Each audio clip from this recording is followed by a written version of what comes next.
To my channel Wajid sir maths में आपका स्वागत है। उम्मीद करता हूं आप अच्छे से होंगे। देखिए बच्चों, चलो हम जो है अभी हमारा चल रहा है ज्योमेट्री का जो है 1 मार्क्स सीरीज कर रहे हैं हम। क्वेश्चन एमसीक्यूज आता है 4 मार्क्स के लिए आपको, और हमारा ये पार्ट 2 चल रहा है। इससे पहले हमने पार्ट 1 कर दिया है। अगर आपने पार्ट 1 नहीं देखा है तो आप ऊपर जाके वीडियो में सर्च करके आप है ना जो है आप देख सकते हैं वहां पर। चलिए क्वेश्चन नंबर 1 हम इसका शुरू करते हैं। क्वेश्चन नंबर 1 क्या है यहाँ पर कि आउट ऑफ गिवन ट्रिपलेट्स, यहाँ पर ट्रिपलेट्स दिया हुआ 3 नंबर्स दिए हुए हैं, which is the Pythagoras triplet. अब पाइथागोरस ट्रिपलेट क्या होता है? पाइथागोरस थ्योरम हमको पता ही है। पाइथागोरस थ्योरम हमको अगर पता होगा तो आपको पता है कि अगर पाइथागोरस थ्योरम हमारे पास है तो ये जो है अगर राइट एंगल ट्रायंगल में 3 साइड होते हैं, ये हमारा हाइट जो है ए है, ये बी है और ये सी है। तो पाइथागोरस थ्योरम क्या होता है कि जो हाइट और बेस है उन दोनों का स्क्वायर का सम जो होता है A square plus B square is equal होना चाहिए सी स्क्वायर। हाइपोटेनियस के स्क्वायर के इक्वल होना चाहिए, मतलब दो का सम का स्क्वायर जो है वो 2 स्क्वायर के सम का जो है कितना आंसर आना चाहिए? सी का स्क्वायर होना चाहिए। अब कैसे करेंगे आप यहां देखेंगे, ये बहुत इजी है क्वेश्चन। ये हम यहां पर इसको मिटाते हैं, इसको देखिए कैसे करेंगे। अब यहां पर हमको चुनना है कि इसमें से पाइथागोरस ट्रिपलेट कौन सा है। हमको तो कुछ ट्रिपलेट हमको याद भी कर लेना चाहिए, लेकिन हम देखिए यहां पर ऑलमोस्ट ये जो है हमारे पास, देखिए यहां पर सबको करना पड़ेगा इसे। तो अगर आपने याद किया होगा तो आपको तुरंत मालूम पड़ जाएगा कि इसका आंसर जो है यही है। क्यों? क्योंकि ट्रिपलेट यहां मैंने लिखा हुआ है ट्रिपलेट, और यहां पर जो है ये नहीं है। कैसे मालूम करते हैं? इसका मतलब ये है कि जो सबसे बड़ा वैल्यू होगा, तीनों में सबसे बड़ा जो वैल्यू होगा, जैसे ये है, इसका 10 का स्क्वायर आप निकालेंगे तो कितना आएगा? 100। अब इसका आप स्क्वायर निकालेंगे तो कितना आएगा आपको? 25। और छोटा वाला कितना है? 1। इनको प्लस करने पर क्या ये नंबर आपको मिल रहा है 100? नहीं मिलेगा, 26 मिल रहा है हमको यहाँ पर। तो ये ट्रिपलेट नहीं है। यहां पे देखते हैं ये कितना है? 25, इसका स्क्वायर 16, इसका स्क्वायर 9। इन दोनों को क्या प्लस करने पर आपको मिल रहा है 16, 25? यस, 25 मिल रहा है। तो ये हमारा क्या हो गया? ये हमारा आंसर है। अब यहां देखिए, यहां पे सब 2 है तो कोई मसला नहीं। इसका 4, ये भी 4, इसका भी स्क्वायर निकालेंगे, और 2 का स्क्वायर जो है वो क्या होना चाहिए? सम, वो तीसरे के इक्वल नहीं है, तो ये हमारा ट्रिपलेट नहीं है। ये भी हमारा ट्रिपलेट नहीं है। इसको भी आप दे सकते हैं 2 नंबर, सबसे बड़ा नंबर 5 है। चलिए 5 को ले लेते हैं, 25, इसको 5 25, और वो जो है 2 कितना होगा इसका? 4। अब इसको प्लस कर दे चलिए किसी एक से, तो कितना होगा? 29। क्या ये दोनों सेम है? नहीं है, तो ये ट्रिपलेट हो ही नहीं सकता हमारा। तो यहां पर ही एक कंडीशन फुलफिल हो रही है कि बड़े स्क्वायर का नंबर जो है वो 2 छोटे स्क्वायर के सम के बराबर होना चाहिए, जो हमारा आंसर हो गया। कुछ ट्रिपलेट बेटा आप ये याद कर लेंगे, आप इसको याद कर लेंगे तो आपके लिए बहुत फायदेमंद होगा। ये लिस्ट है 3 4 5 5 2, ये आपको दिख रहा है नंबर। ऑलमोस्ट आप जब देखोगे तो इसमें आपको ये समझेगा कि जो बड़े 2 नंबर है वो जस्ट एक ही का डिफरेंस है। 12 और 13 में सिर्फ 1 का डिफरेंस है। और यहां पे देखिए 24 और 25 में भी कितना डिफरेंस है? 1 का नंबर का डिफरेंस है। यहां पर कितना है? 2 का डिफरेंस है। यहां पर 1 का और यहां पर 1 का।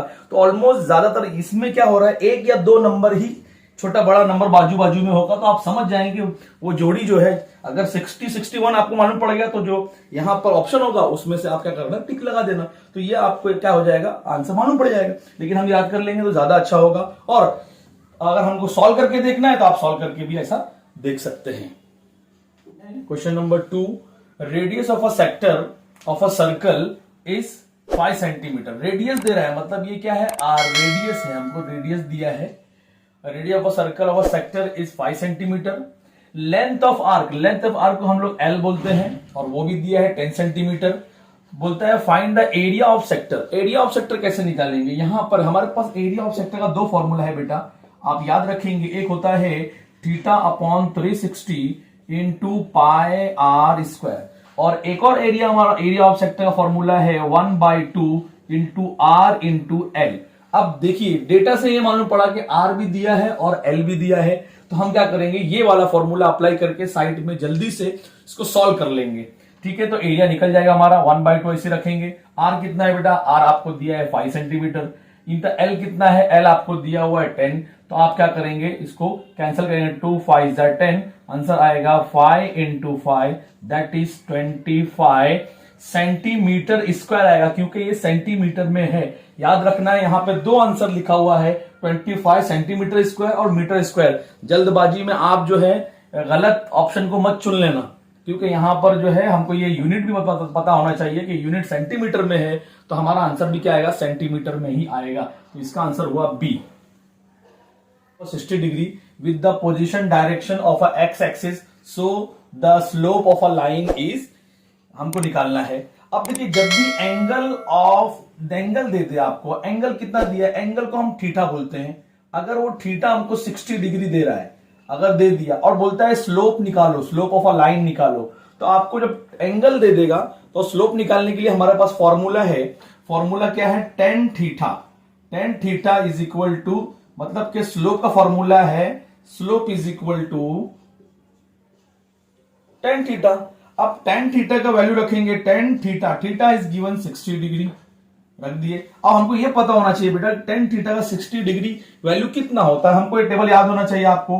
टेन थीटा जो होता है, 10, 0, 30 डिग्री, 45 डिग्री, 60 डिग्री और जो है 90 डिग्री।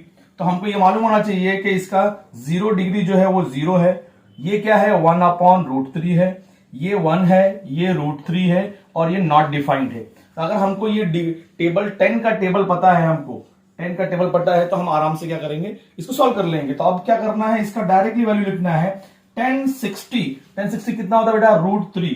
तो हमारा आंसर कितना आएगा, √3। कौन से ऑप्शन में है, थर्ड में है।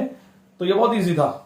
Number 4, angle PRQ is inscribed in the arc PRQ of a circle with centre O। If PRQ is 75 then major arc PRQ find करना हमको। तो बेटा हम क्या करेंगे, सबसे पहले आपको मैं क्या बना रहा हूं, सर्कल बना दिया। सर्कल में सेंटर में O है। अब बोलते हैं एंगल, तो एंगल बनाओ। एंगल किसके ऊपर है, आर पे एंगल जा रहा है। तो हम क्या करेंगे, यहां पे कैसे ही बना दीजिए आप, यहां पे ऐसा जाके और ऐसा बनाइए और इसका नाम रखिए PRQ।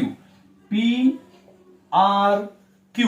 तो अगर हम एंगल की तरफ जाएंगे PRQ, तो ये हम एंगल की बात कर रहे हैं, और अगर हम पीछे से जाएंगे आर्क के ऊपर तो हम आर्क की बात कर रहे हैं। तो यही आर्क के पीछे, इंस्क्राइब का मतलब होता है उसको पीछे तक लेके जाना। तो जो ये एंगल है वो उस आर्क पे ही बन रहा है। तो हमको क्या पूछ रहा है कि अगर एंगल 75 है, अगर ये एंगल 75 है एंगल, तो इसका आर्क का क्या वैल्यू है, इसका वैल्यू है। तो हमको एक प्रॉपर्टी पता है, इंस्क्राइब्ड एंगल का प्रॉपर्टी है बेटा कि एंगल जो होता है वो अपने आर्क का हाफ होता है। तो अगर एंगल हाफ है तो इसका मतलब ये डबल होगा आर्क। अगर ये कितना है 75, तो ये जो होगा 150 होगा, डबल, क्योंकि एंगल अपने आर्क का क्या होता है, हाफ होता है। अगर वो प्रॉपर्टी आपको याद है तो आपको डायरेक्टली पता चल जाएगा कि इसका आंसर 150 है। जैसे एक क्वेश्चन और देख लेंगे कि मान लीजिए आपका एंगल है, ये इंस्क्राइब्ड एंगल है, ये एंगल जो है वो कितने का है, 50 का है। तो बेटा ये वाला जो एंगल है, ये एंगल आपका होगा 100 का। अगर ये 50 का है तो ये कितने का होगा, 100 का होगा। तो ये रिलेशन हमको याद होना चाहिए, इसकी प्रॉपर्टी है, इंस्क्राइब्ड एंगल की प्रॉपर्टी है। इजी था क्वेश्चन की नहीं। अब सारे क्वेश्चन हमने सॉल्व कर लिए, 4 क्वेश्चन सॉल्व कर लिए, एमसीक्यूज होंगे, 4 सवाल आएंगे, 4 बहुत इजी होते। अगर आपने पढ़ा है, प्रॉपर्टी आपको पता है और आप उसको अप्लाई कर पा रहे हैं, तो आप जल्दी से कर लेंगे। तो क्या करना है, साइड में जल्दी से सॉल्व कर लेना है, रफ करके पेंसिल से मिटा भी सकते हैं, या फिर रफ पेपर आपको एग्जाम में मिलता है, आप उसको यूज कर सकते हैं।